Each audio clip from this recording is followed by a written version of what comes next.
Bonjour,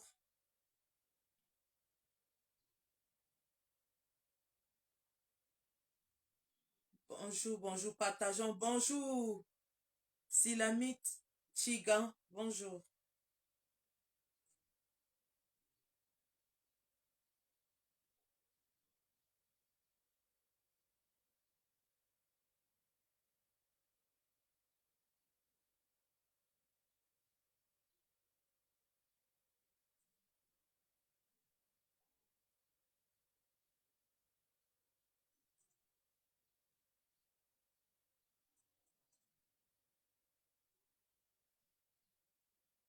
Bonjour, je partage rapidement. Solène Awa, bonjour.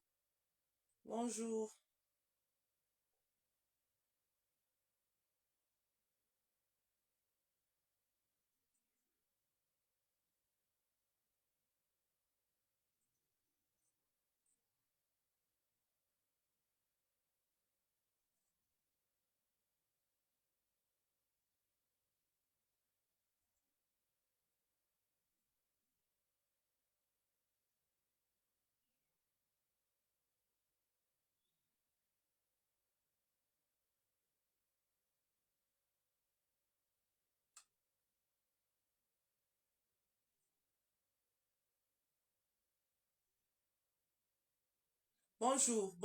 Bonjour, Marie-Claire.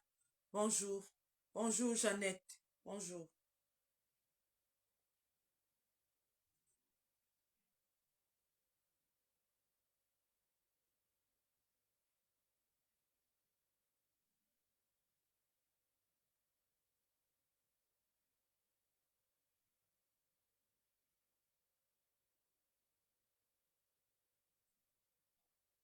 Je partage rapidement et puis on peut commencer, hein. Je partage très rapidement.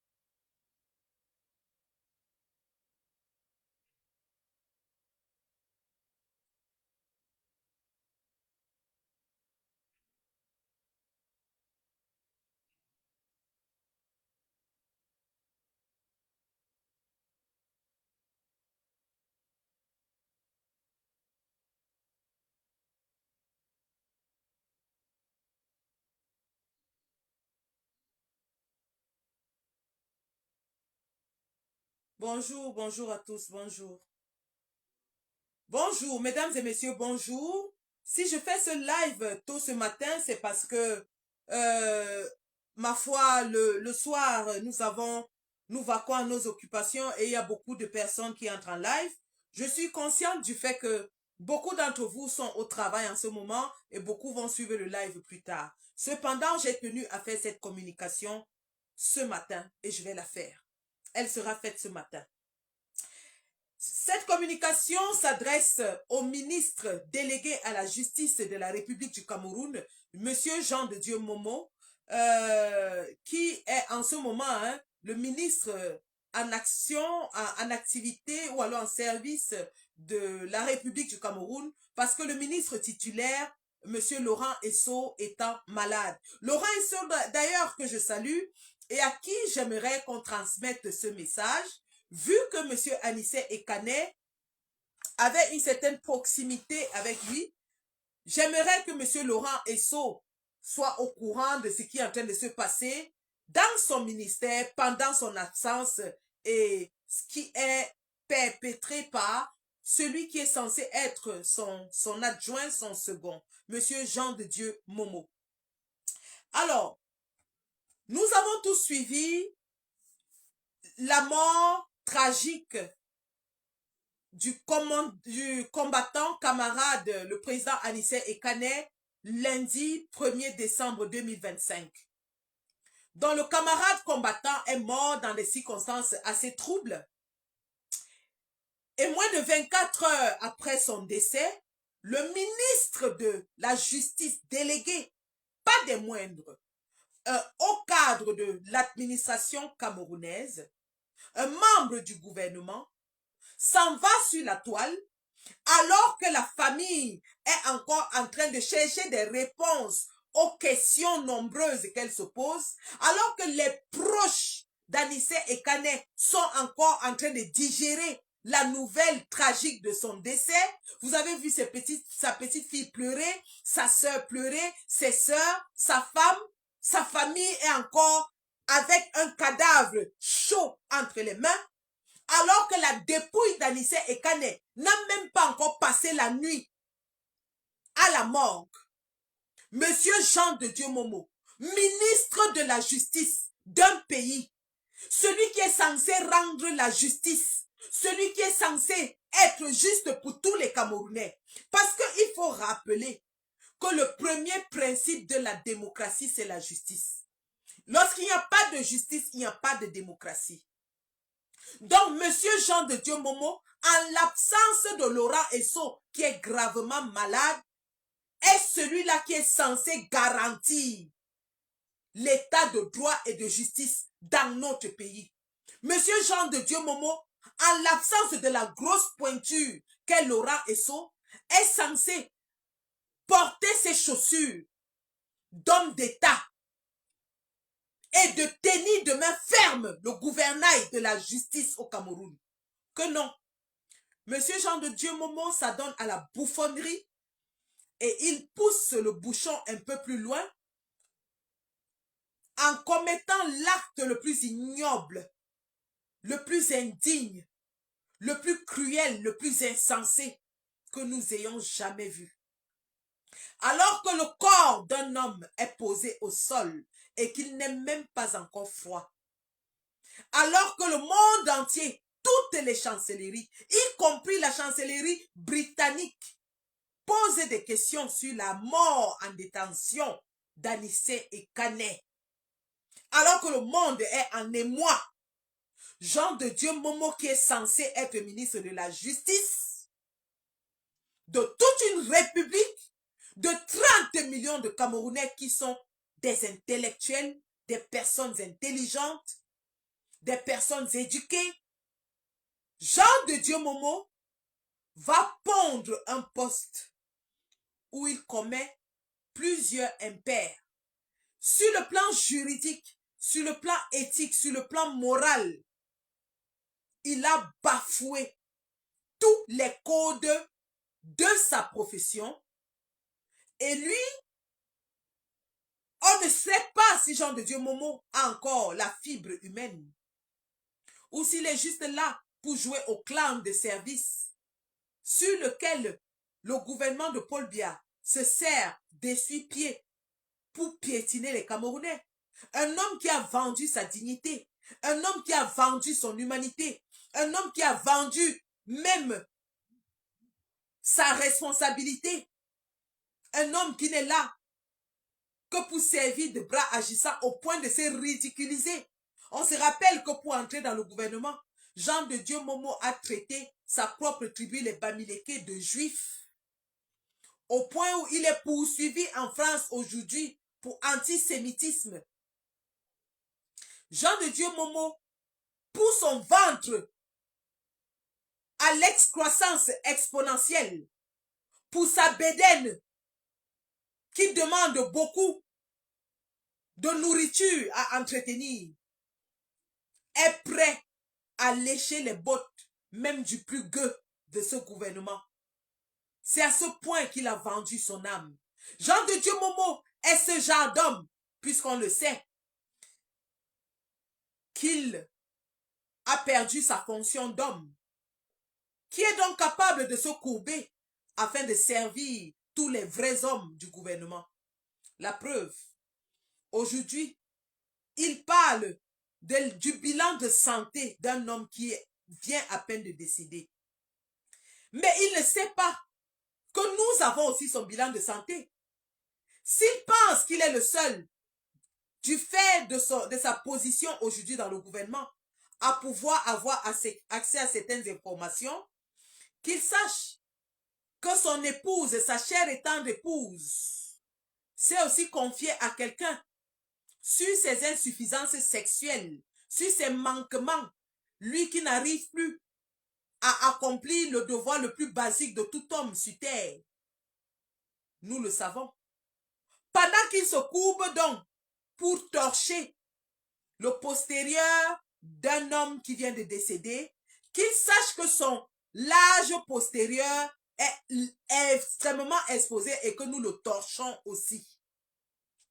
Monsieur Jean de Dieu Momo, donc, qui aujourd'hui publie le bilan de santé d'Anissé Ekane, ne sait pas que nous sommes au courant de toutes les marques de Viagra auxquelles il a recours pour essayer de satisfaire la jeune épouse qu'il est allé chercher à Arusha, qui commence déjà à s'impatienter et qui se confie autour d'elle, qu'elle n'en peut plus. C'est pour ça qu'il est obligé de s'accrocher au gouvernement, parce que s'il ne la retient pas avec les postes gouvernementaux, avec un peu d'argent, elle va s'en aller, puisque du côté de la chambre, il n'y a plus rien. Marie-Paul Paul, d'ailleurs, s'était aussi confié qu'il est gros en haut, petit en bas. Donc, monsieur Jean de Dieu Momo, tous vos documents ont atterri dans nos mains. C'est toujours vos collègues qui nous les donnent. Pendant que vous postez les documents des autres, votre vie intime est entre nos mains. Votre épouse a parlé. Elle a dit que votre coq ne se lève pas le matin. Le coq ne chante pas dans votre maison le matin. Et tout le monde sait que c'est le PCM qui rend les femmes heureuses. Le petit coup matinal. Le PCM, vous êtes incapable d'assurer le PCM. Parce que le coq ne se lève plus dans le foyer Momo. Et c'est une condition médicale que tout le monde connaît, que vous avez. Tout le monde le sait. Si vous voulez qu'on poste les preuves, nous pouvons le faire. Encore que nous n'avons pas d'obligation administrative ni politique. Nous sommes des activistes, on peut faire ce qu'on veut, dans la limite du légal. Donc, mais ce que vous avez fait en réalité, monsieur Jean de Dieu Momo, vous nous avez confirmé en un post tout ce que nous avons dit en plusieurs lives. Ce que nous avons dit dans le live de l'autre jour, vous l'avez confirmé en un post Facebook. Eh bien, je vais attirer cela à l'attention du peuple camerounais. Si vous allez sur la page de cet individu, au nom aussi loufoque que l'apparence, Fodza Nketompouk, qui reflète bien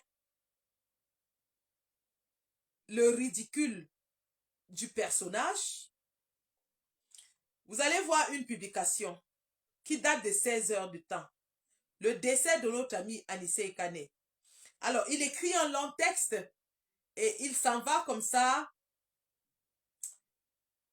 Nous essayons de justifier que Anissé Ekane est mort de sa propre mort parce qu'il souffrait de plusieurs pathologies. Il nous dit, conditions d'incarcération. Anissé Ekane, dès son arrivée à Yaoundé, n'a pas passé une seule nuit en cellule, se plaignant d'un souffle. Il a été interné immédiatement au centre médical militaire de la gendarmerie nationale où il a séjourné jusqu'à son décès le 1er décembre 2025.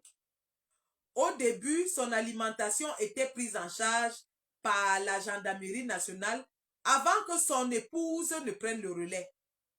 Très bien. Il vous dit qu'il était au centre médical militaire de la gendarmerie nationale. Écoutez très bien, ça c'est le ministre de la Justice camerounaise qui parle. Le même centre médical que Maître Ngefak vous a dit hier, que c'était une chambre de soins, une infirmerie. Maître Ngefak vous a dit hier, en tant qu'avocat, il allait rendre visite à Anissé Ekane. Jean de Dieu Momo, le ministre, vous dit que on ne l'a pas mis en cellule, il était dans le centre médical de la gendarmerie. Mais on vous dit que ce centre médical du CED, c'est une infirmerie. C'est une infirmerie. Maître Ngefak l'a dit hier. Donc, si vous voulez écouter Maître Ngefak, écoutons très bien.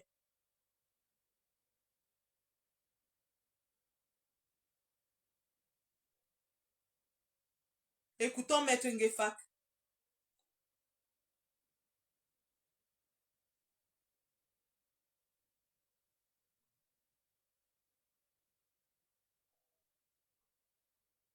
Écoutez, écoutez ceci.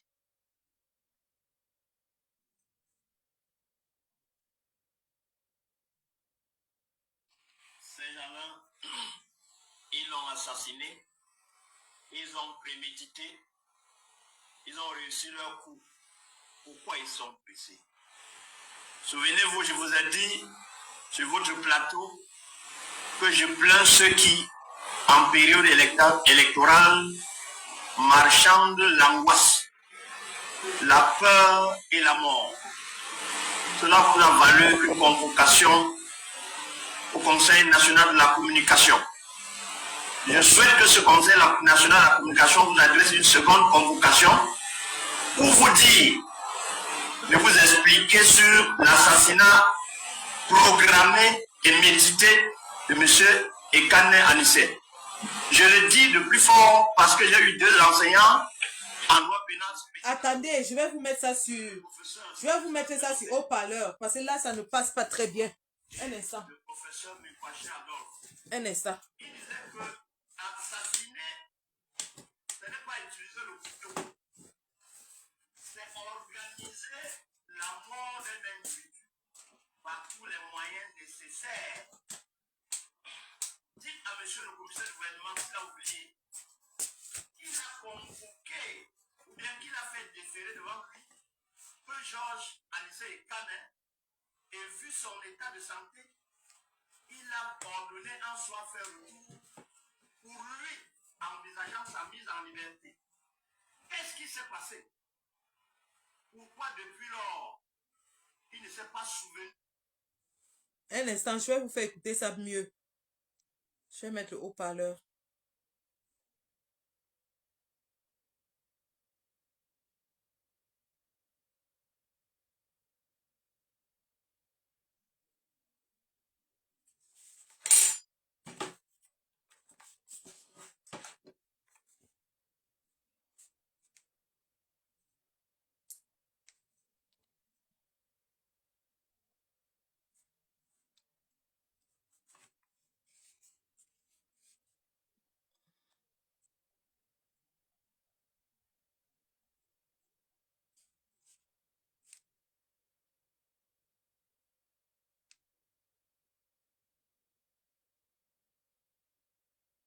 Oh.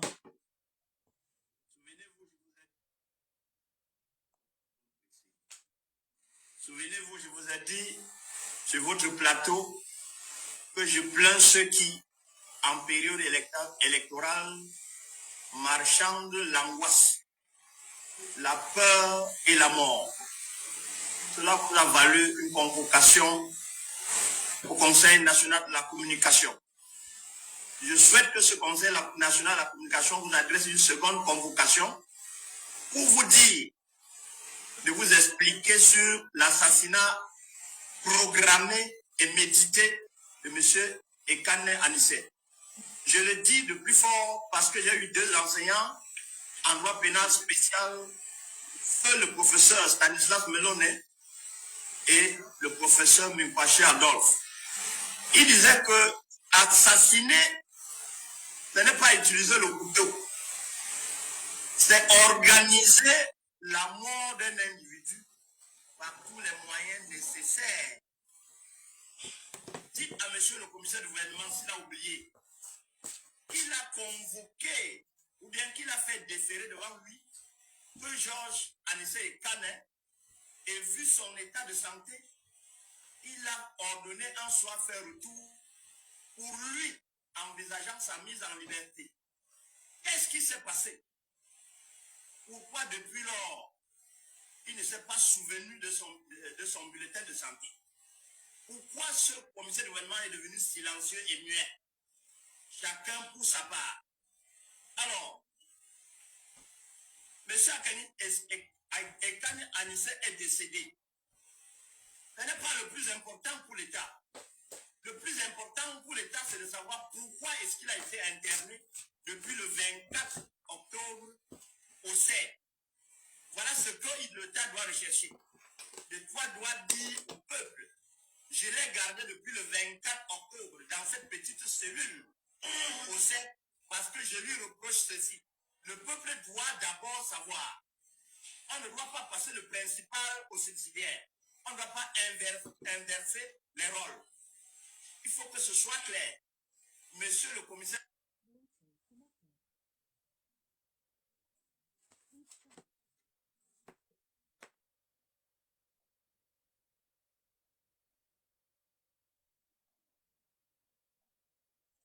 La vérité à la famille. Pourquoi monsieur Ekane Anissé était à cet endroit? Nous voulons savoir. S'il est coupable, expliquez au peuple.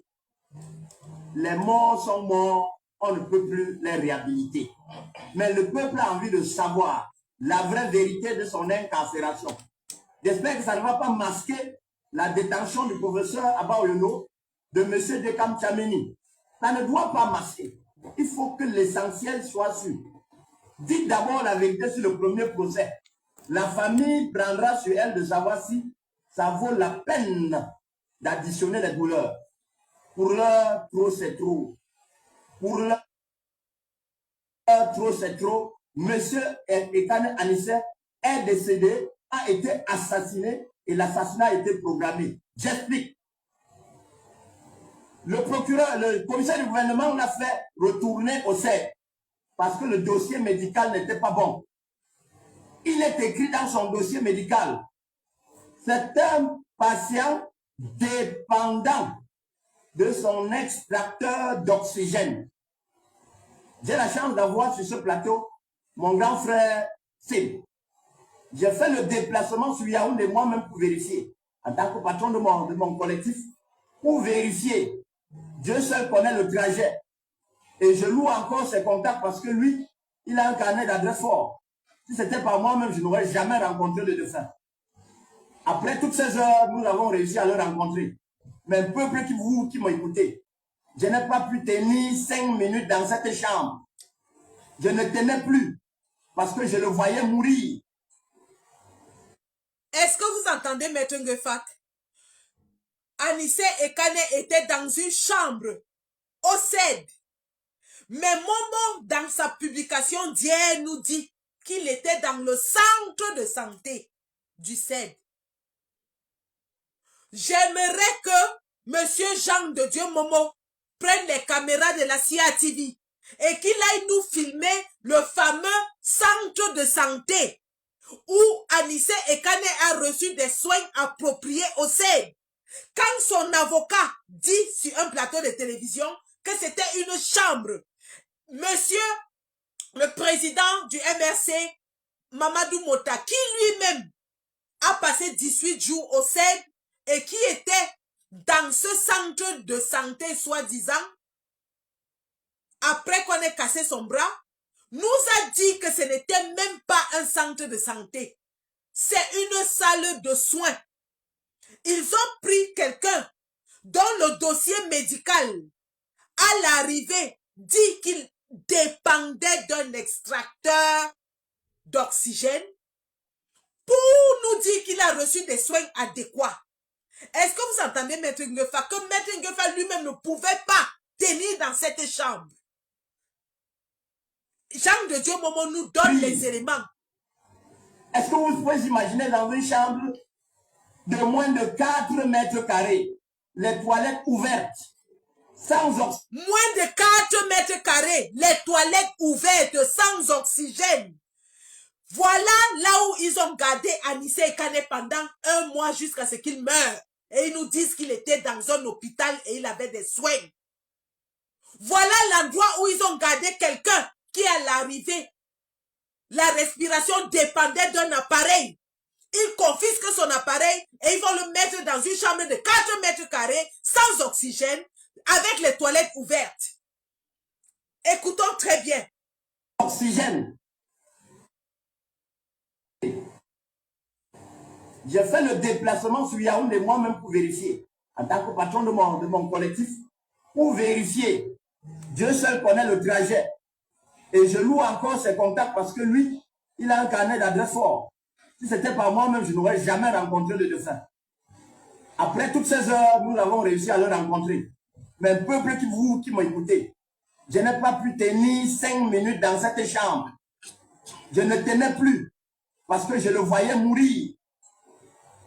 Est-ce que vous pouvez imaginer dans une chambre de moins de 4 mètres carrés, les toilettes ouvertes, sans oxygène, 2 individus sont à ses côtés avec des talkie-walkie qui émettent chaque minute des vibrations, des sons que lui, le défunt, ne peut pas supporter.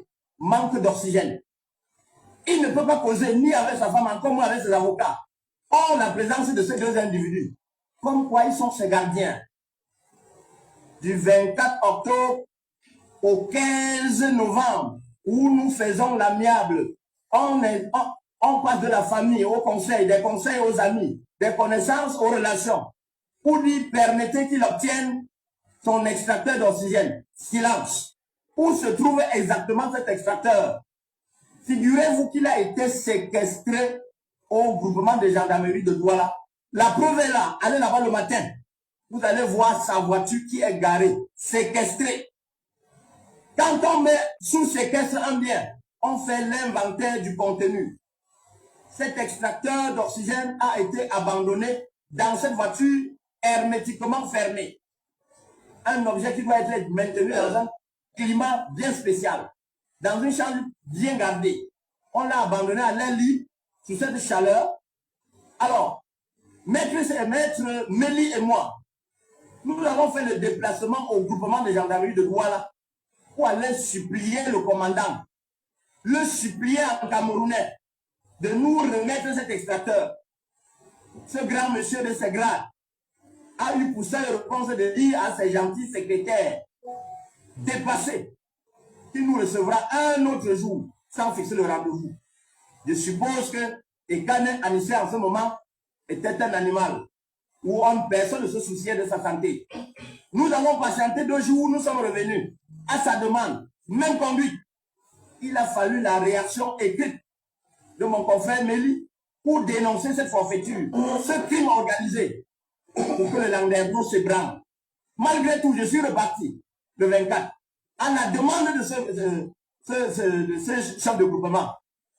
J'ai passé toute la journée avant le lundi pour m'entendre dire à la présence d'une de ses secrétaires qui avait pitié de moi, qui a sorti son téléphone pour appeler ce colonel, d'où je ne sais, il m'a laissé entendre que l'extracteur est déjà à Yaoundé. C'était le temps pour eux de forcer quelques sbires qui ne s'y connaissaient pas pour venir obliger le défunt à décharger un appareil gâté. Dites-moi que ce n'est pas l'assassinat organisé. Dites-moi que ce n'est pas programmé. Qu'est-ce que vous voulez vérifier? Moi, je prends le communiqué du ministre de la Communication. Dites-moi. Il dit que le défunt était dans un hôpital concentré, organisé. Mais j'ai honte. J'ai honte de savoir qu'il est suivi par les Camerounais qui sont des médecins. Et il sait de quoi je parle. Cette chambre ne mérite pas le niveau. Une chambre. Des CMA. C'est-à-dire les hôpitaux qu'on rencontre dans chaque fin fond du village. Sans soin. Ce n'est même pas le niveau de la garnison. Il ne faut même pas essayer de comparer. Une chambre. Dans cette chambre, il y avait, au vu des yeux, un appareil d'oxygène incompatible pour le défunt Ekane Anissé. Très bien. Qu'est-ce que je vous ai dit hier dans ma vidéo? Je vous ai dit hier dans ma vidéo que un extracteur de gaz carbonique n'en vaut pas un autre. Ils ne peuvent pas garder l'appareil d'Anissé Ekane à Douala et dire que oui, il avait des soins et il y avait un autre appareil à l'hôpital qu'il a utilisé. Voilà que Maître Ngefa vous dit que ce n'était même pas approprié à ses soins. On l'a gardé dans une chambre. Donc, Jean de Dieu Momo nous donne tous les... En réalité, Jean de Dieu Momo vient d'exposer le régime. En plus de cela, avant même d'exposer le régime, je vais vous dire ce que l'affaire Anissé Ekane est en train de nous révéler. Le ministre de la Communication, René Sadi, est passé chez Angie Forbin. Il a lavé les mains, il a fait du ponce pilatisme, il a lavé les mains. Il a dit ceci. Je suis ministre de la communication.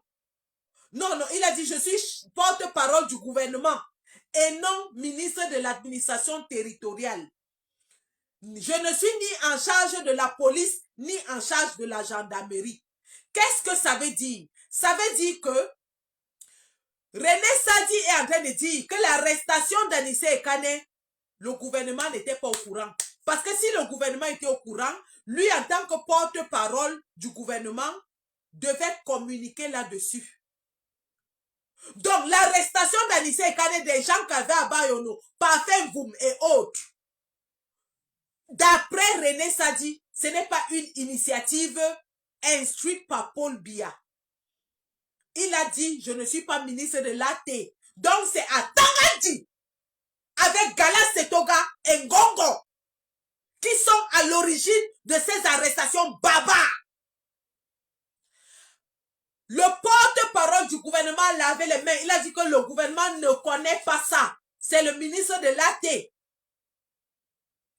Donc, à Tangandji, après les élections, a fait le tour des 10 régions.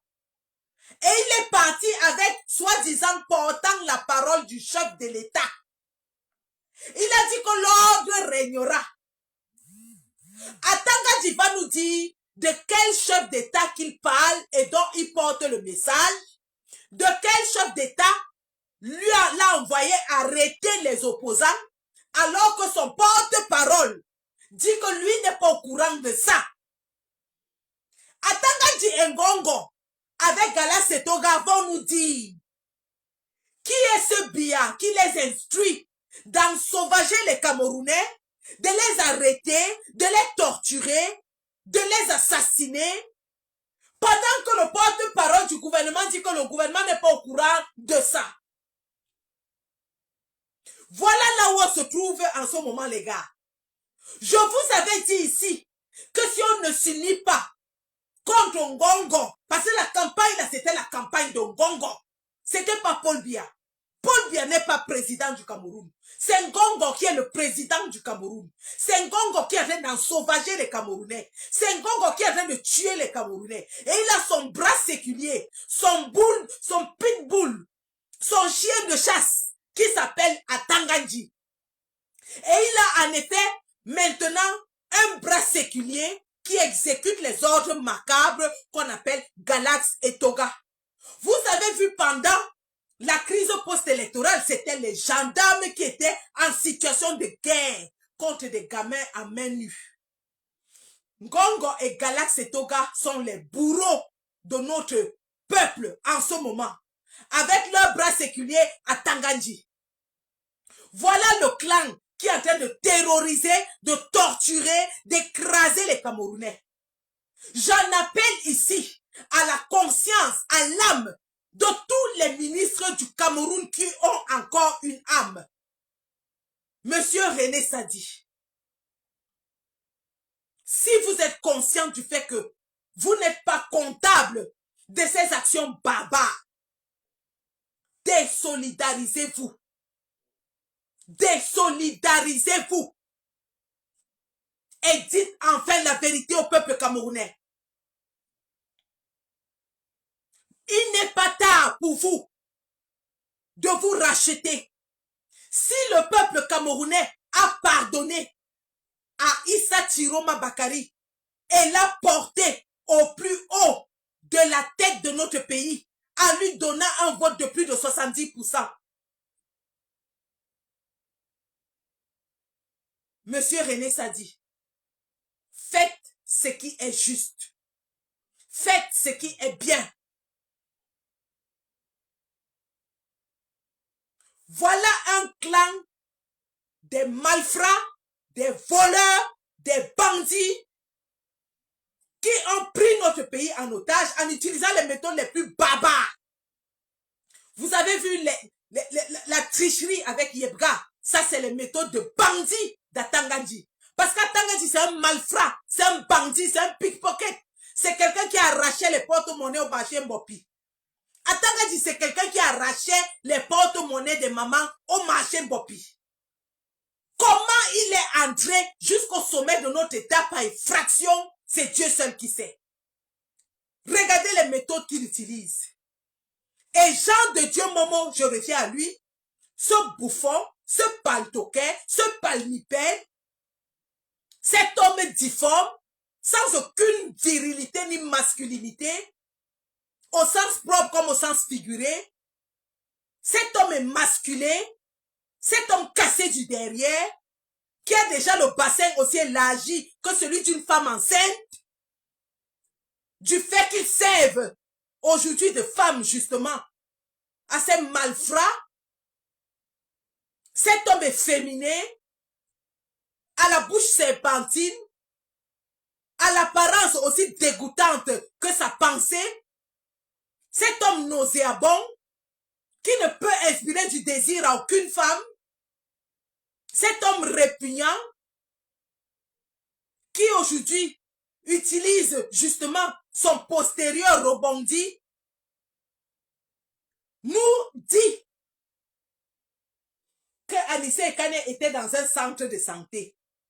Voilà la vérité qui est sortie, que c'est une chambre de 4 mètres carrés avec les toilettes ouvertes et sans oxygène. Et donc, c'est un crime. Pourquoi? Parce que lorsque Anissé Ekane arrive, après qu'on l'ait kidnappé de Douala, eux tous ils savent qu'il est gravement malade et qu'il est dépendant d'une machine à oxygène. Aujourd'hui, il défile sur les plateaux de télévision pour dire qu'il payait les soins à Anissé Ekane. Donc, s'il payait les soins à Anissé Ekane, ils savent très bien qu'il était dépendant d'une machine. Qu'est-ce qui justifie donc qu'on mette un homme de 74 ans qui a toutes les pathologies décrites dans le poste de Fodza Ketompouk dans une chambre de 4 mètres carrés sans oxygène? Qu'est-ce qui justifie cela? Pas pour une nuit, pas pour 2 nuits, mais pour plus d'un mois. Du 24 octobre jusqu'au 1er décembre quand il est décédé. 1 mois et 1 semaine minimum.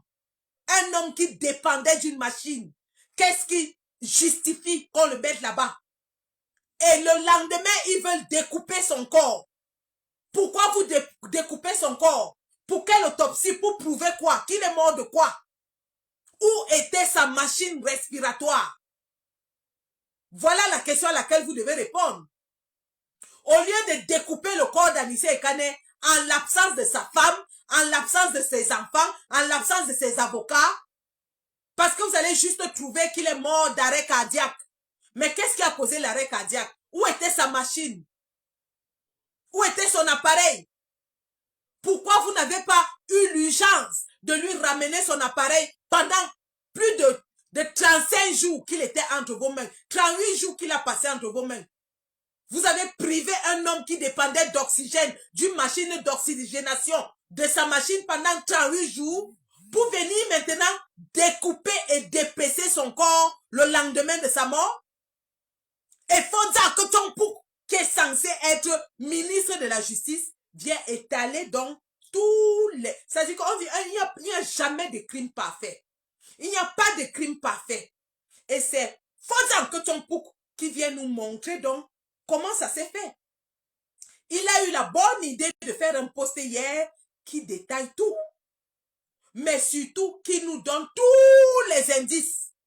Tous les indices qu'on cherchait. Fodza Ketompouk nous les a donnés. Je reviens sur son poste. Il nous dit que Anissé Ekane n'a pas passé une nuit en cellule, mais il était immédiatement au centre médical militaire de la gendarmerie. Nous le mettons au défi d'amener les caméras de télévision, aller nous filmer l'endroit où Anissé Ekane était couché. Le centre médical dans lequel il a reçu les soins pendant ses 38 jours de détention. Parce que ses avocats disent que c'était une chambre de 4 mètres carrés sans oxygène avec les toilettes ouvertes. Qui nous montre ça? On voit. Si ce niveau d'hospitalisation était adapté aux besoins du patient, parce qu'eux-mêmes ils reconnaissent qu'il avait besoin de soins à son arrivée. Maître Ngefak dit que le dossier médical de Anissé Ekane quand il arrive au CED dit qu'il est dépendant d'une machine. d'extracteur. Mais on va le mettre dans une chambre de 4 mètres carrés, sans oxygène, avec les toilettes ouvertes. Très bien. Au point 3, il nous dit ceci. Situation médicale. Écoutez, hein, un ministre de la Justice qui est avocat de formation. L'avocat a l'obligation de réserve. L'avocat a l'obligation de l'éthique et de la déontologie de son métier. L'avocat a l'obligation de protéger le secret du client. Momo est avocat de formation. Et il s'en va maintenant au point 3, étaler tout le dossier médical de quelqu'un qui vient de décéder. Je dis bien, je répète, quand Paul Biya était à Genève, on a fait un live pour dire qu'il pouvait avoir une crise cardiaque. Ils nous ont dit qu'on parlait du secret médical. Voici le secret médical d'Anissé Ekane. Ils ne lui ont même pas donné le droit à l'intimité médicale. Écoutez Jean de Dieu Momo.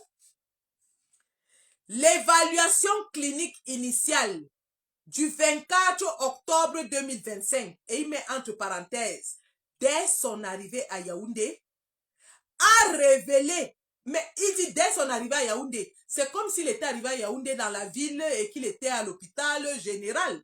Il doit préciser que dès son arrivée en détention au CED, parce que ce poste n'est pas précis, il ne veut pas accabler le gouvernement, qui nous disent qu'ils ont évalué Anissé Ekane à son arrivée en détention au secrétariat d'État à la défense, qui est la geôle la plus infeste, la plus sombre que tout le Cameroun a. Donc, il dit, l'évaluation clinique initiale du 24 octobre, entre parenthèses, dès son arrivée à Yaoundé, a révélé une détresse respiratoire. Je m'arrête d'abord là. Dès qu'il dit le mot détresse respiratoire, le patient ne devrait même plus être là-bas. Dès que l'évaluation clinique montre que le patient a une détresse respiratoire, virgule,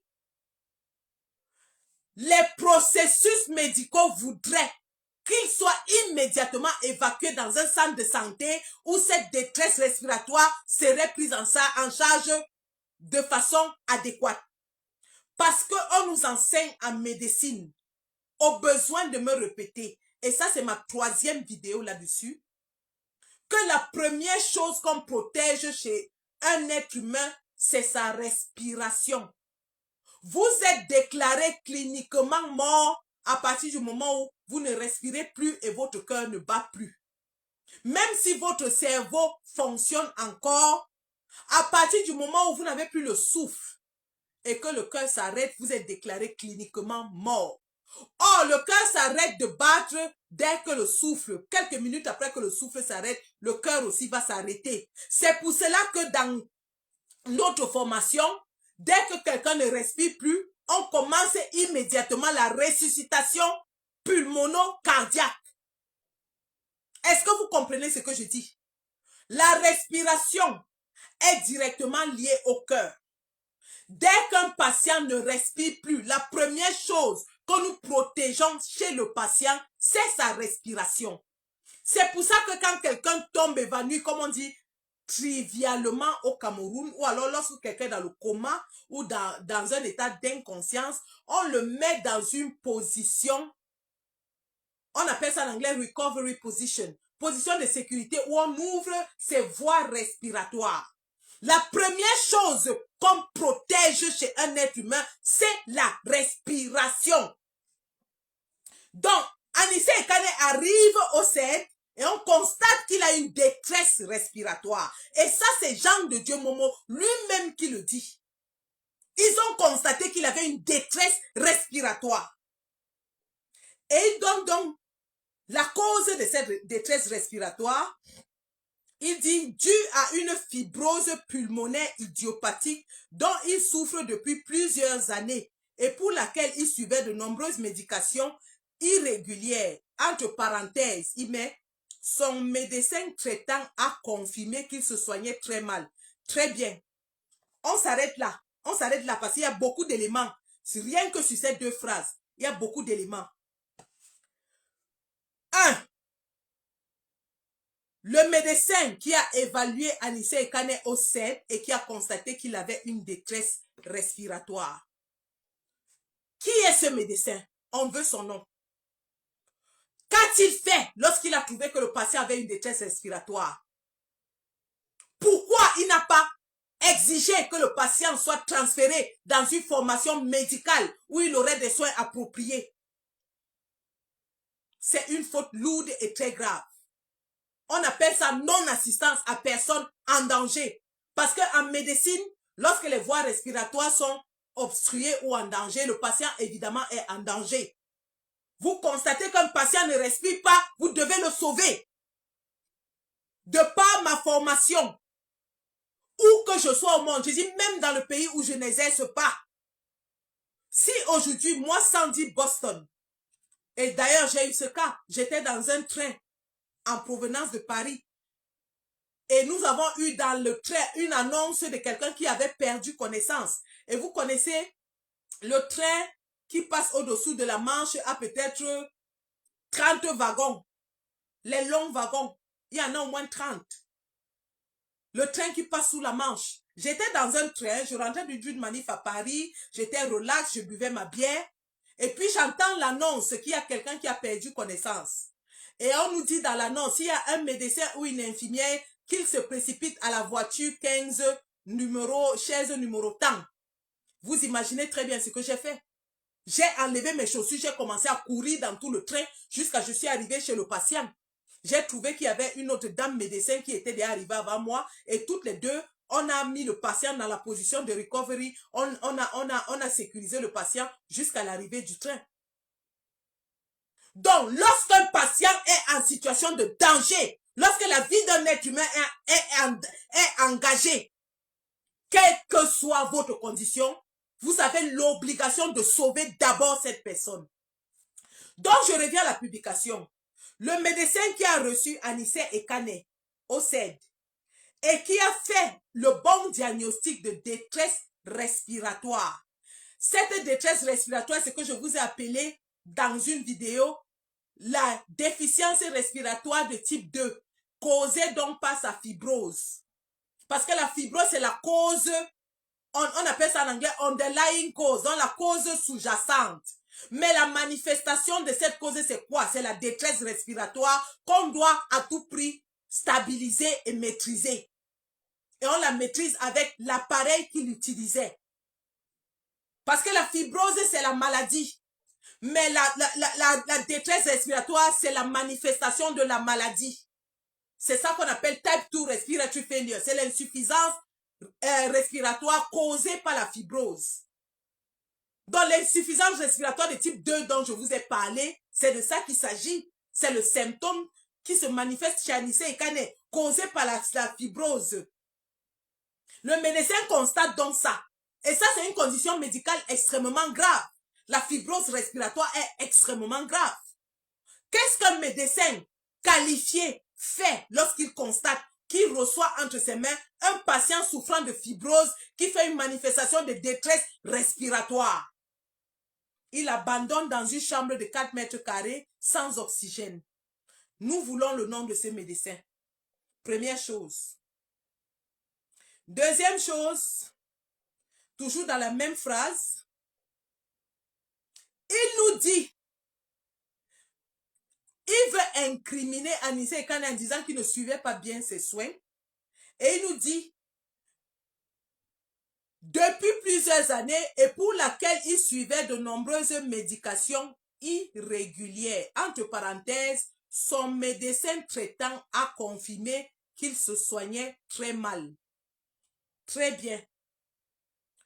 Nous voulons le nom de ce médecin traitant qui suivait Anissé Ekane depuis des années et qui est parti donner le secret médical à Momo qui se soignait mal.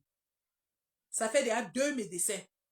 Premier médecin, celui qui l'a reçu au CED, nous voulons son nom. Deuxième, celui qui le soignait depuis des années et qui est parti donner son secret médical à Momo en disant qu'il se soignait très mal. Parce qu'on ne sait pas quel genre de médecin au Cameroun, où dès qu'un opposant entre à l'hôpital, Yaoundé est au courant de tout ce que l'opposant a et de quels soins il subit. Au Cameroun, il n'y a plus d'intimité médicale. Dès que vous êtes un personnage public, vous entrez dans un centre de santé, un hôpital, à l'instant où vous entrez, Yaoundé est au courant que vous êtes entré dans ce centre médical. Ça fait que beaucoup de gens ne vont même plus se soigner dans les hôpitaux parce qu'ils ont honte. Ils ont honte. Pour ceux qui ont les maladies infectieuses et autres, ils ont honte que ça va se retrouver sur la place publique. Parce que le Cameroun est devenu tellement un état militaire qu'on espionne les Camerounais jusqu'à leur intimité médicale. On espionne les Camerounais jusqu'à leur intimité médicale. Beaucoup de gens vont mourir au village parce qu'ils ont honte d'aller dans les hôpitaux. Parce que voilà ce que les médecins camerounais font. Dès que vous êtes un personnage public, un opposant, vous entrez dans leur cabinet se soigner. La consultation est suivie en direct par Yaoundé. Ils mettent un téléphone dans le tiroir, ils vous posent des questions, Yaoundé écoute tout. Voilà ce qui se passe. Nous voulons les noms de ces deux médecins. Il continue.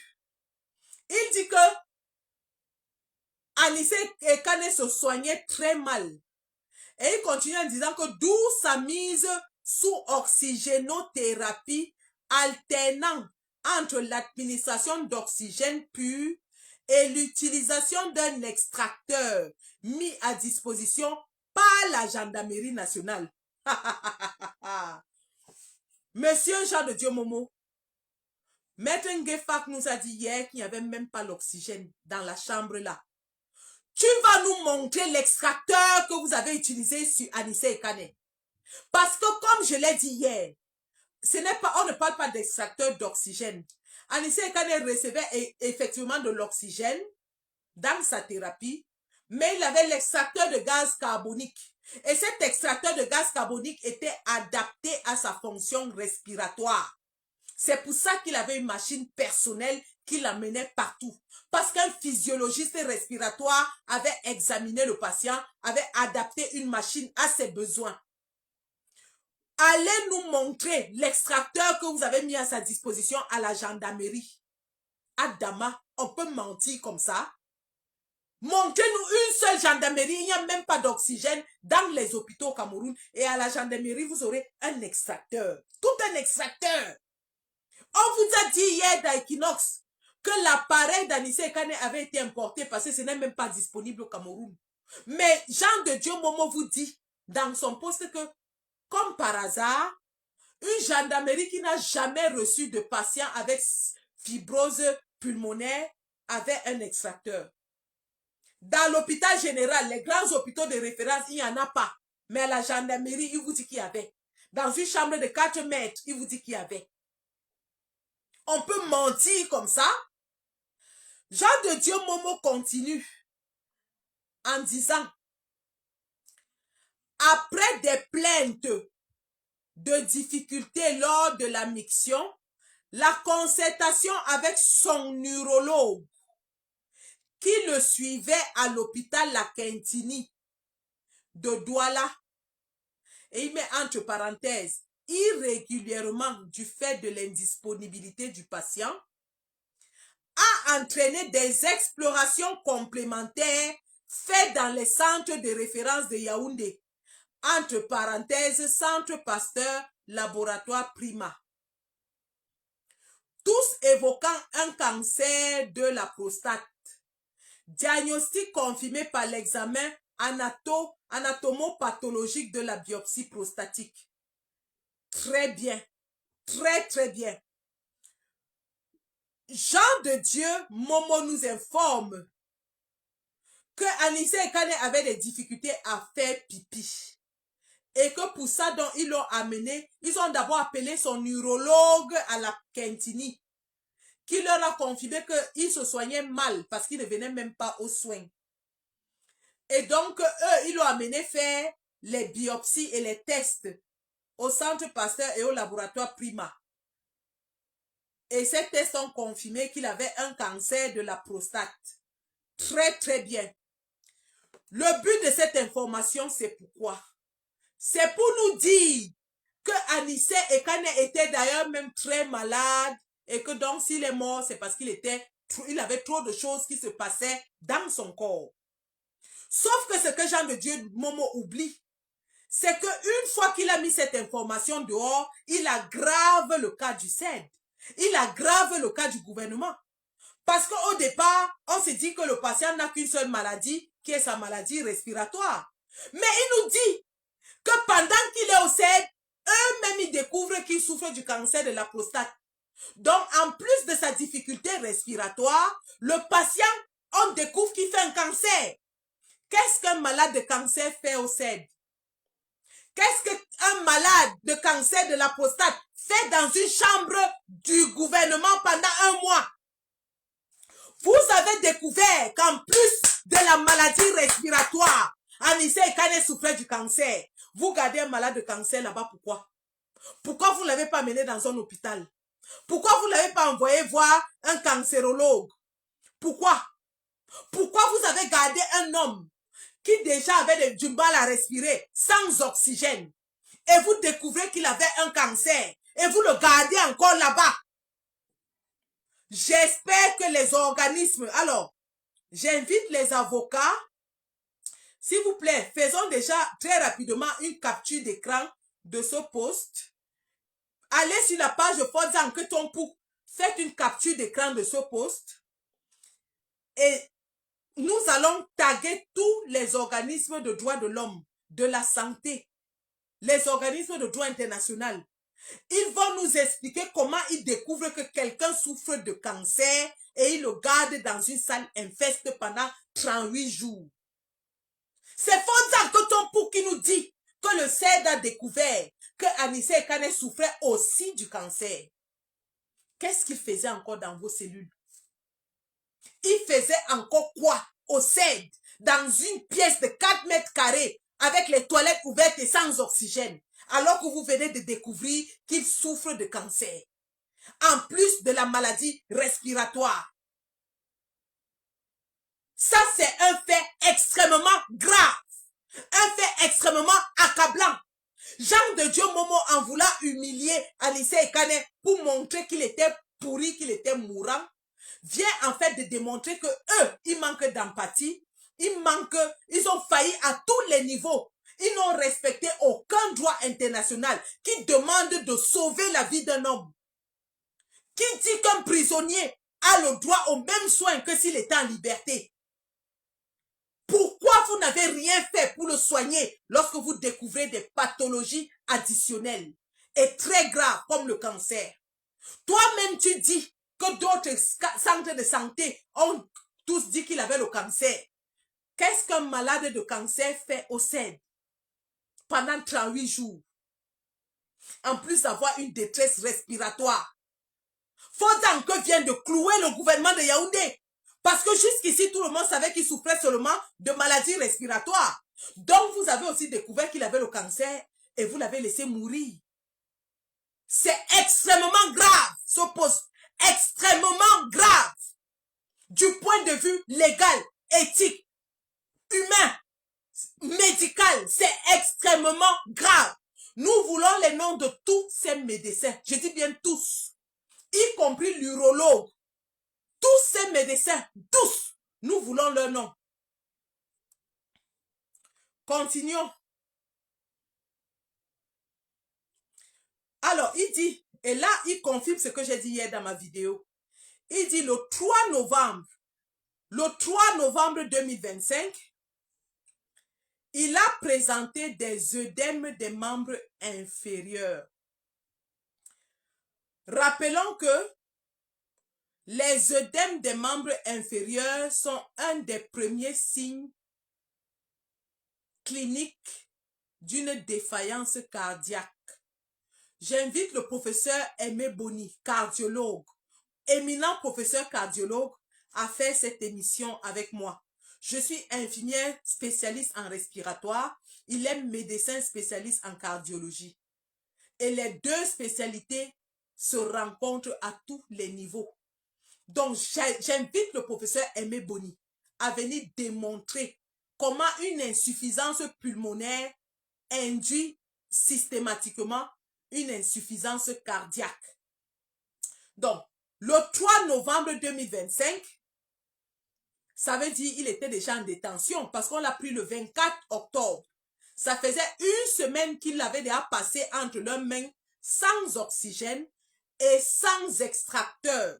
Rappelons-le, parce que quand il met les dates, il ne sait pas que derrière les dates, il y a les faits médicaux. Le 3 novembre, Anissé Ekane avait déjà passé une semaine sans extraire le gaz carbonique de son corps. Il a commencé à faire des œdèmes des pieds.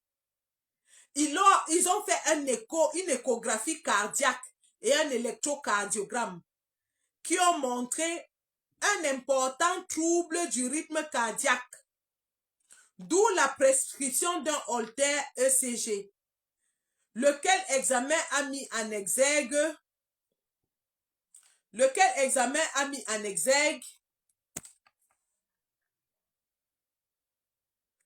la présence de très nombreuses extrasystoles superventriculaires avec une hyperexcitabilité ventriculaire et une perte de la bradycardie physiologique nocturne. Une médication appropriée lui a été prescrite à cet effet. C'est un crime. Ce que je viens de lire là, c'est un crime. Ce que je viens de vous lire là, c'est un crime. Déjà, Momo n'est pas médecin. Donc, tout ce qu'il vient d'écrire là, c'est le médecin qui a donné. Premièrement, tout ce langage médical là a été donné par un médecin et c'est criminel de 1. Sur le plan de l'éthique, c'est criminel de donner le diagnostic et le traitement de quelqu'un qui vient de décéder sans le consentement ni du patient ni de la personne de confiance. C'est un crime. Deuxième crime maintenant, mais qui est un crime médical, est ceci. On a arrêté Anissé Ekane le 24. Une semaine après, sans son extracteur, son cœur commence à lâcher. Parce qu'en réalité, c'est de ça qu'il s'agit. Ça veut dire qu'une semaine après son arrestation, son cœur avait déjà commencé à lâcher. Et je vous ai expliqué dans ma vidéo d'hier comment le cœur va battre vite pour compenser le manque d'oxygène. Son cœur lâche parce qu'il n'a pas le traitement des poumons. Les poumons sont le premier organe relié au cœur, c'est-à-dire le cœur est alimenté directement par les poumons. Le cœur est alimenté directement par les poumons. L'oxygène,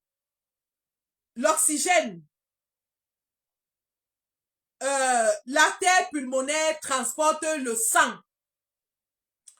du cœur vers les poumons. Et ce cœur est riche en dioxyde de carbone. L'artère pulmonaire transporte, et c'est le seul endroit dans le corps humain où l'artère transporte le sang déoxygéné. Donc l'artère pulmonaire prend le sang dans le cœur et met dans le poumon directement. Le poumon nettoie le sang et renvoie dans le cœur pour que le cœur le distribue aux organes. Donc, pour que le cœur fonctionne, il faut que le poumon fonctionne. Est-ce que vous comprenez? Pour que le cœur fonctionne bien, il faut que le poumon fonctionne aussi bien. Si le poumon commence à être défaillant, comme dans le cas d'Anissé Ekane, le premier organe affecté est le cœur. Est-ce que vous comprenez? Donc, Anissé Ekane, sans son traitement, a donc commencé à manifester des défaillances cardiaques. Une semaine après. Et c'est Jean de Dieu Momo qui nous le dit. Donc, ça veut dire que depuis le 3 novembre, Anissé Ekane souffrait déjà de problèmes. Ils avaient découvert qu'Anissé Ekane avait aussi le cancer, il avait la détresse respiratoire et son cœur était déjà affecté. Et jusque-là, il le gardait emprisonné dans une salle sans rien faire. Ça fait déjà 3 pathologies. Donc, il est arrivé avec la pathologie respiratoire qui est grave. Eux-mêmes, ils découvrent une pathologie de cancer et ils développent entre leurs mains une pathologie cardiaque. Tous ces 3-là cumulés sont extrêmement graves et ils ne font rien. Il dit qu'ils lui ont fait les examens qui ont confirmé qu'il souffrait de systole et de tout ça. Et qu'ils lui ont donné une médication. Le médicament qu'on va donner pour contrôler le cœur d'Anissé Ekane ne va pas le soigner. Pourquoi? Parce que le cœur répond à la défaillance pulmonaire. La défaillance pulmonaire qui elle-même s'aggrave parce qu'il n'a pas sa machine. Donc on ne peut pas soigner les effets et laisser les causes. Voilà comment ces gens ont dirigé le Cameroun. Ils créent une centrale électrique sans prévoir le transport de l'électricité. On vous dit que Memvele a coûté des milliers de milliards. On a fini de construire, on a inauguré en grande pompe. Mais l'électricité ne va pas vers les populations parce qu'en construisant le centre, ils n'avaient pas prévu le transport de l'électricité. C'est la même chose qu'ils ont fait sur Canet. Anissé souffre de maladies cardiaques qu'ils développent entre leurs mains. Au lieu de chercher à savoir pourquoi ils développent la maladie cardiaque, eux, ils traitent la maladie cardiaque en laissant la cause de la maladie cardiaque. Comment on peut fermer une fenêtre, un trou et ouvrir la fenêtre? Comment on peut fermer un trou et laisser la fenêtre ouverte? Parce que la cause de la maladie cardiaque, c'est la défaillance pulmonaire, qui elle-même s'est aggravée parce qu'il n'avait pas sa machine. Et au lieu de... Parce qu'il suffisait qu'on lui remette sa machine, et même le cœur allait revenir à la fonction normale. Le cœur s'est affolé parce que les poumons ne marchaient plus. Il suffisait qu'on lui remette sa machine pour que son cœur revienne au rythme normal. Mais non, on a laissé sans machine, le cœur s'est emballé, on a dit qu'on a donné des médications pour soigner le cœur, alors que la cause de la maladie du cœur n'est pas soignée. C'est extrêmement grave ce que Fodza Nketompu nous révèle dans son poste. Je dis bien, j'aimerais que les organisations des droits de l'homme, les organisations médicales, se saisissent de ce poste parce qu'il est très incriminant pour le gouvernement du Cameroun. Monsieur Jean de Dieu Momo vient d'exposer le crime qu'ils ont commis sur Anissé Ekane dans son poste. Il nous confirme qu'Anissé Ekane, ils ont découvert beaucoup de choses et ils n'ont rien fait. Il nous confirme qu'Anissé Ekane, sa situation s'est aggravée entre leurs mains et ils n'ont rien fait. Ils n'ont rien fait. C'est ce que ce poste nous confirme. Et pour couronner le tout, il vient exposer le passé médical de quelqu'un qui vient de mourir sans son consentement, ni le consentement de sa famille. Mais Dieu merci, il l'a fait. Parce qu'il nous donne des éléments. Il nous donne des éléments. Il dit, son état, bien que préoccupant, au regard de ses pathologies chroniques. Mais non, monsieur Fodza Nketompu, ces pathologies, de toutes ces pathologies, il n'y a que sa pathologie respiratoire qui était chronique. La pathologie cardiaque est aiguë parce qu'elle est créée par vous. C'est une nouvelle pathologie qui développe entre vos mains. Ce n'est pas une pathologie chronique. C'est ce que j'ai dit hier. Vous avez créé une situation aiguë dans une maladie chronique. Le gars avait sa maladie, il vivait bien avec son appareil. Vous l'avez privé de son appareil, vous avez créé une maladie aiguë qui était la défaillance cardiaque. Merci de venir confirmer tout ce que j'ai dit dans ma vidéo hier. Une maladie que vous découvrez, tu dis bien que le 3 novembre, il a présenté des œdèmes. Donc, il n'avait pas ces œdèmes avant. Il a présenté ses œdèmes le 3 novembre, après une semaine de détention. Donc, quelque chose qui est nouveau n'est pas chronique. Vous avez créé une nouvelle maladie en le privant de son oxygène. C'est ça qui est la vérité. Vous avez créé une maladie, une phase aiguë dans une maladie chronique. Merci de confirmer mon expertise d'hier. Il dit qu'il était stable avant son décès soudain. Mon ami, quelqu'un qui a tout ce que tu viens de nous citer là, et le cancer, et la défaillance respiratoire nécessitant un extracteur, et la défaillance cardiaque ne peut pas être stable. Je suis désolé. Personne au monde qui souffre de ces trois choses en même temps ne peut être stable. Il dit qu'il était stable avant son décès soudain. Donc, il va confirmer la thèse de Simo qui nous a dit que non, Anissé allait bien. Tout allait bien. Après 1 mois de détention sans un extracteur de gaz carbonique dont il dépendait, vous nous dites que le patient allait bien. Mais dans le même poste, tu nous dis que le 3 novembre, il a commencé à faire des défaillances cardiaques. Incroyable. Donc, en réalité, le gouvernement de Paul Biya a tué cet homme. Et M. Momo nous le confirme dans un poste qui est médicalement clair. Au-delà de l'aspect criminel volontaire, de l'homicide volontaire que nous avons vu, il y a maintenant un autre crime qui s'ajoute, qui est l'exposition du secret médical du patient, diagnostic, examen, médecin à l'appui, date. Il nous donne les dates, les lieux, les examens, les résultats. Ça, c'est ce qu'on appelle violer le secret médical. Il a violé le secret médical de quelqu'un qui est mort moins de 24 heures.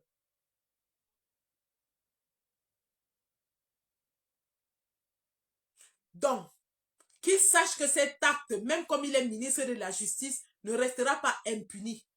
Et nous voulons les noms de tous ces médecins. Le médecin qu'il a reçu au CED, son médecin traitant à la Quintini, son neurologue et tous ceux qui ont fait ces examens. Nous voulons tous ces noms. Nous allons leur montrer que tous les Camerounais ne sont pas bêtes. Nous allons leur montrer que tous les Camerounais ne sont pas bêtes. S'ils sont médecins au Cameroun, nous sommes infirmières et médecins en Europe. Et ça va se jouer au sol.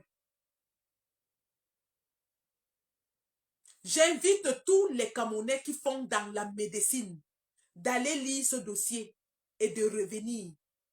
Nous allons constituer un dossier solide. Nous voulons tous ces éléments. Et on va les traiter un à un. Un à un. Et que ce document de Jean de Dieu Momo soit pris en compte dans toutes les procédures d'analyse de ce qui est arrivé à Anissé Kane. Parce qu'il donne la chronologie, le degré de responsabilité, les responsables.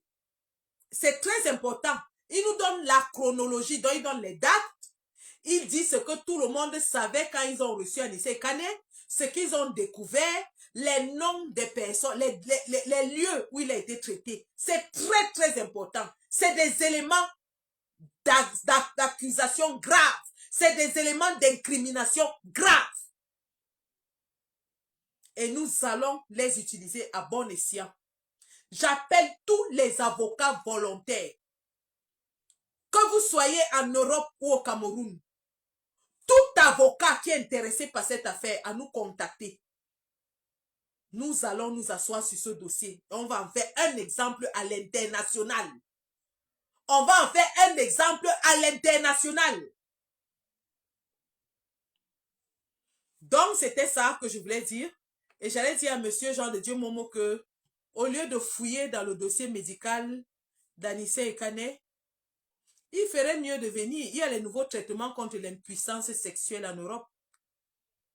Il ferait mieux de venir. Je vais l'amener. On traite son impuissance sexuelle pour que sa femme arrête de se plaindre partout, qui ne fonctionne plus. Il a déjà trop mangé le bitacola avec la Guinness. Il a déjà pris des Viagra fatigués. Mais il ne fonctionne pas. Gros en haut, petit en bas, le spaghetti de ça. Les gros hommes avec les spaghettis sont toujours frustrés. Tu le vois gros comme ça, il gonfle comme le tapioca.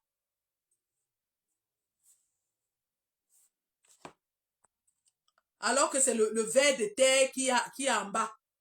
Et il va empester toute la République avec ça. Marie-Paul Paul t'a fui, pourquoi? Marie-Paul Paul t'a fui, pourquoi? Un homme qui est devenu émasculé. Une femmelette.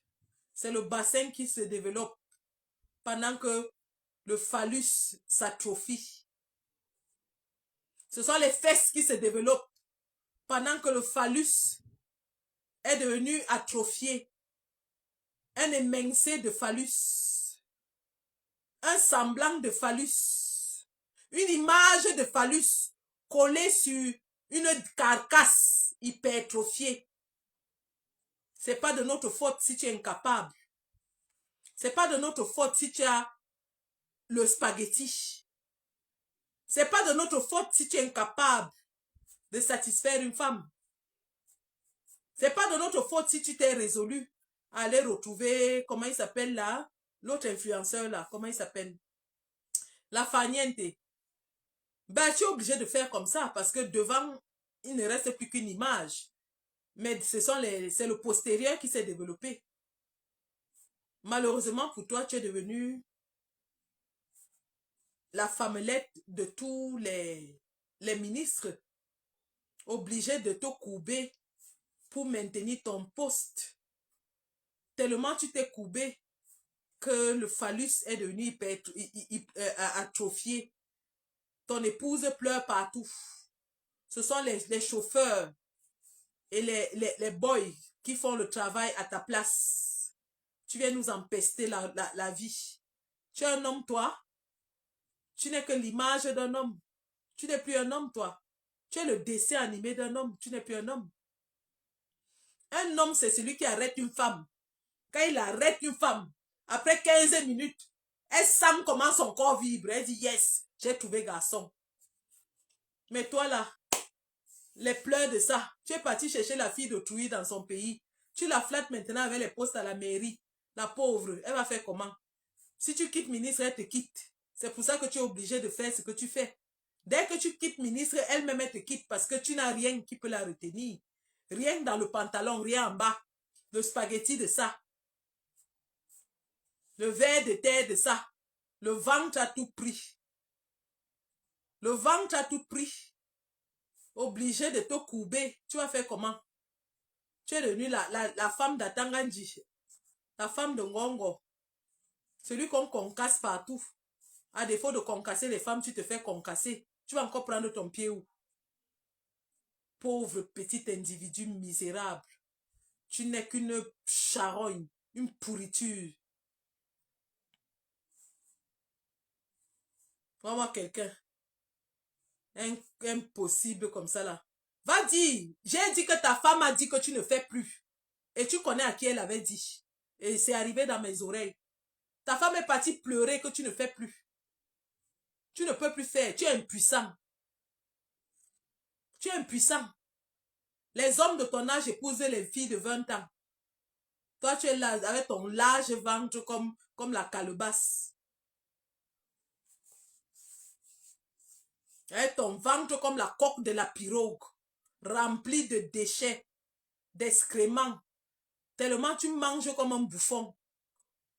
Mangeologue.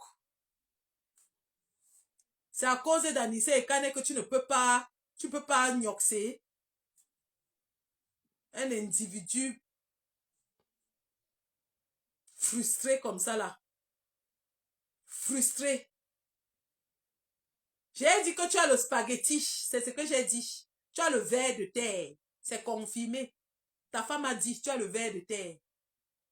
On te voit gros comme ça, gonflé comme le pompé. Gonflé comme le pompé. Alors que c'est le ver de terre qui est là-bas. Oh, j'ai 2 femmes. Les femmes qui jouent dehors. Obligées d'aller jouer à l'extérieur. Alors que le championnat se joue à domicile. Obligées de faire comme ça. Elles sont obligées de se battre. Seulement remplir ton ventre avec le tarot. En dehors de ton large ventre comme la coque de la pirogue, là, tu as encore quoi? C'est toujours comme ça que vous, les gros hommes, avec le spaghetti en bas, vous êtes frustrés, jaloux. Tu as vu papa Anissé? Même en 74 ans, il avait les pectoraux, les pecs. Maman, le goût de ça. Quand un homme a les pecs, hey! Quand un homme a le bec, le goût de ça. Hey! Un homme ventru mamelu. Un homme ventru mamelu. Tes mamelles sont plus larges que celles d'une femelle en gestation. Un homme ventru, mamelu. C'est lui qui ose parler. Tu n'as pas honte? Tu peux enlever ton habit devant les gens, on te regarde.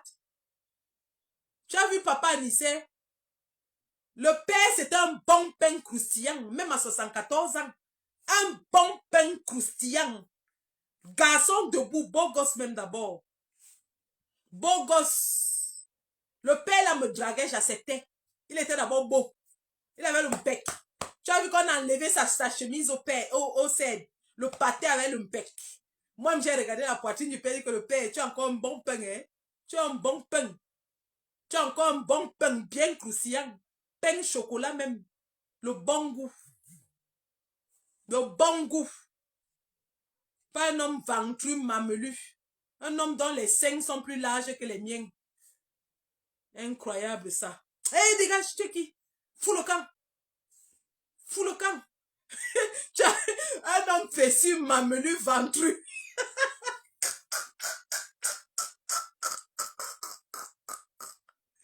Waouh! Avec l'image d'un phallus collé sur lui. Avec la photo d'un phallus collé sur lui.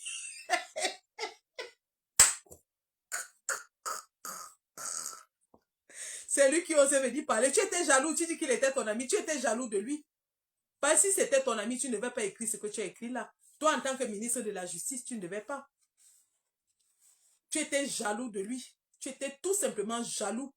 C'est un papa qui avait du charisme, qui avait de l'éloquence, qui avait de la prestance. Un bel homme en plus. Et que si le père là me voyait, me dit, moi j'acceptais. Ah, ouais, si vous m'ignorez, je prenais. Le gars avait le bec. Il avait le bec. Hein? Alors, tu as un gars qui a les pectoraux. Un beau gosse. Un beau gosse. Un fonzan, que ton pouc aussi ridicule, laid comme ton nom. Ton nom sonne comme le tarot pilé. Toi-même, tu regardes, tu ressembles au tarot pilé. Incroyable ça. Prenez, pardon, faites des captures d'écran de son poste, là, on va s'en servir. C'est ce que je voulais vous dire ce matin. Merci, Momo, de nous avoir donné des éléments à charge. Comme dans ton langage juridique, ce sont des éléments à charge. Merci de nous avoir donné des éléments à charge contre le gouvernement. Merci. Donc, en fait, c'était ça. On va se retrouver plus tard s'il y a quelque chose. Tout ce qui se passe là, c'est du pipeau. Les vraies choses, c'est devant. Et quand on va faire les vraies choses, on va pas... Tout ce que vous voyez à Tanganji fait là, oh, ils ont encerclé le Maniden, c'est du bruit, il n'y a encore rien. Il n'y a encore rien. Les vraies choses arrivent. Ne vous inquiétez même pas. Incroyable. Allez, je vous laisse les gars. Merci.